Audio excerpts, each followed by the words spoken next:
Welcome to my channel, States of History. Today's story will make your blood boil and then make you cheer. It's about arrogance, boundaries, and the mistake of underestimating the wrong family.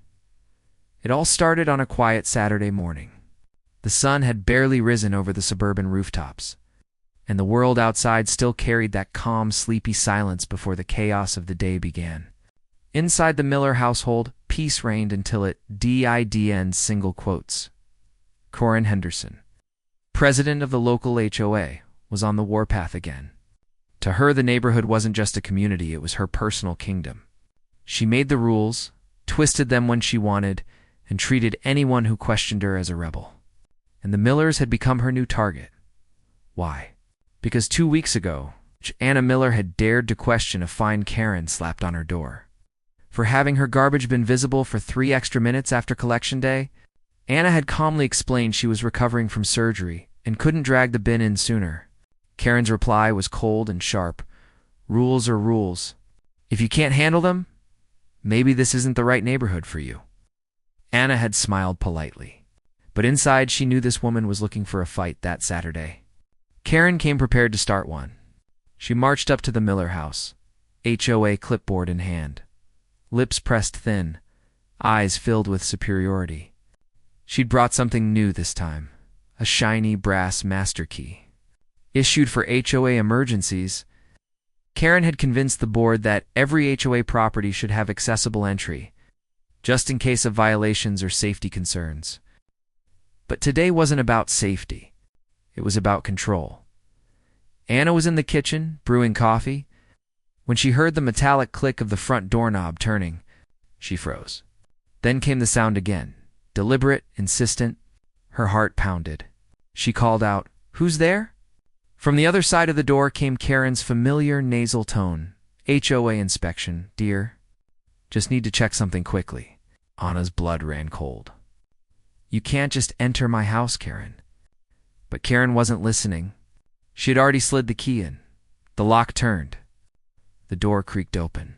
And there she stood, clipboard tucked under one arm, a smug smile on her face. "You're violating community access rules." "Anna, I'll just take a quick look around to make sure everything's in order." But she didn't finish the sentence. Because from the hallway behind Anna, heavy footsteps echoed. Enter Lance Miller, Anna's 26-year-old son, a Marine home on leave after a long deployment overseas. 6 feet of calm, trained discipline. His sharp eyes took in the scene instantly. A stranger crossing their threshold. His mother frozen with anger and fear. Karen barely had time to turn before Lance's voice, low and controlled, filled the room. "Ma'am, step away from that door." Karen blinked, her confidence flickering for the first time. "Excuse me? Who do you think you're talking to?"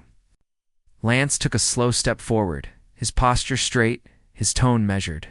"This isn't an HOA property. This is my mother's home. You just broke the law." Karen scoffed. "I have the authority of the HOA. This is an inspection," but before she could finish, Lance calmly reached into his pocket and pulled out his phone. "Then you won't mind if we call the police and confirm that?" The color drained from Karen's face. He wasn't yelling. He wasn't threatening. He was calm, and that terrified her more than any scream could. Anna stood there, shaking slightly, but she found her voice again. "You used a key to enter my home without permission." "Karen, that's breaking and entering," Karen stammered. I didn't mean this is just protocol." Lance took a step closer. Towering over her now, voice steady and sharp as steel. "Protocol doesn't give you the right to invade someone's privacy. You're lucky we didn't think you were an intruder." Karen's hands trembled. "You can't talk to me like that. I'll have you fined." He smirked slightly. "Go ahead, but you'll have to do it from behind bars." When the police arrived minutes later, Karen tried to spin her story, waving her clipboard, claiming HOA jurisdiction. But the officer, after hearing Anna's account and seeing the key Karen used, gave her a look of disbelief. "Ma'am, this is trespassing. You can't use a master key for personal disputes." Karen's voice cracked as her words failed. She was issued a warning on the spot, her so-called master key confiscated. The officer turned to Lance. "You handled that well, son. Most people would have lost their temper. Lance just nodded. I've seen worse, sir, but no one crosses my family. When Karen walked away that day, the entire neighborhood watched from behind curtains and windows. Her reign of terror, the threats, the fines, the unannounced visits ended right there.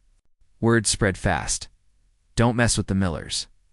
A few weeks later, a notice went around.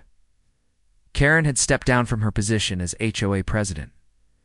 That evening, Anna looked at her son and smiled through tears. You didn't have to step in like that. Lance shrugged. You taught me respect, Mom. I just returned the lesson. The house was quiet again, safe. And from that day on, everyone in the neighborhood knew some doors are locked for a reason. And some families are better left alone.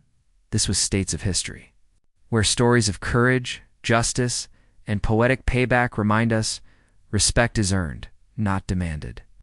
If you enjoyed this story, don't forget to like, share, and subscribe for more tales that hit right where it counts.